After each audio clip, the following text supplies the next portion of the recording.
একটা গিটার কিনতে গেছো, তুমি কিভাবে বুঝবা যে একটা গিটার ভালো নাকি খারাপ? আসো তোমাদেরকে বলে দিই আমি। প্রথমে তোমরা গিটারটা খুব ভালো করে এই আউটলুকটা দেখবা যে গিটারটা সবকিছু ঠিক আছে কিনা।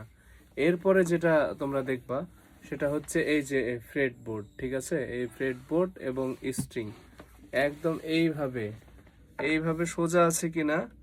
হ্যাঁ, আমি তোমাদেরকে দেখাইতে পাচ্ছি না, ঠিক এখানে এই ব্রিজটাতে তোমরা চোখ রাখবা আর তোমরা একদম ফ্রেট বোর্ডের এই মাথা বরাবর তাকাবা খুব ভালোভাবে, এটা সোজা আছে কিনা খুব ভালোভাবে তোমাদেরকে লক্ষ্য করতে হবে, ঠিক আছে? একদম সোজা আছে কিনা খুব ভালোভাবে তোমাদেরকে লক্ষ্য করতে হবে। এরপরে তোমরা যেটা দেখবা এই কিগুলা সবকিছু একদম অ্যাপ্রোপ্রিয়েট টাইট আছে কিনা সেটা দেখবা। এরপরে তোমরা যেটা দেখবা সেটা হচ্ছে স্ট্রিং এর এই যে স্ট্রিং এবং ফ্রেটবোর্ড, স্ট্রিং এবং ফ্রেটবোর্ড এটা সবচেয়ে ইম্পর্টেন্ট, ঠিক আছে?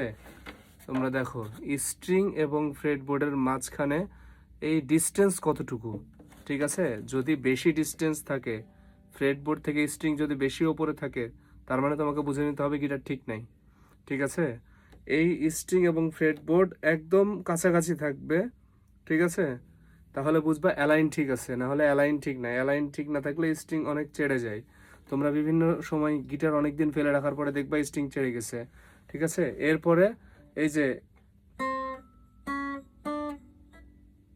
এভাবে একটু বাজিয়ে বাজিয়ে দেখবা বাজ খাচ্ছে কিনা। বাজ খাচ্ছে মানে হচ্ছে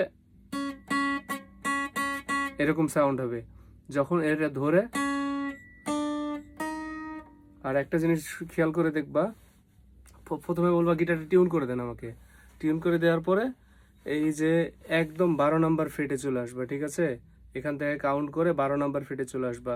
তো স্ট্রিং যদি হয়, এখানে ধরার পরে 12 নম্বর ফ্রেটে জাস্ট অক্টিভটা উপরে আসবে, কিন্তু টিউনটা একই শোনাবে। এরপরে বি,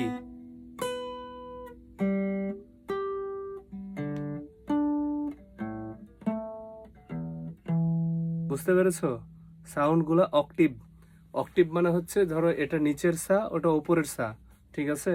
অক্টিভ চেঞ্জ হচ্ছে, ফ্রিকোয়েন্সি চেঞ্জ হচ্ছে, এটা হাই নোট বাজছে কিন্তু সাউন্ড অনেক সিমিলার শোনাবে। এবং সবগুলা প্রত্যেকটা বাজিয়ে বাজিয়ে দেখবা বাজ খাচ্ছে কিনা। যদি বাজ না খায়, বাজ খাওয়া মানে হচ্ছে এরকম সাউন্ড করা। যদি বাজ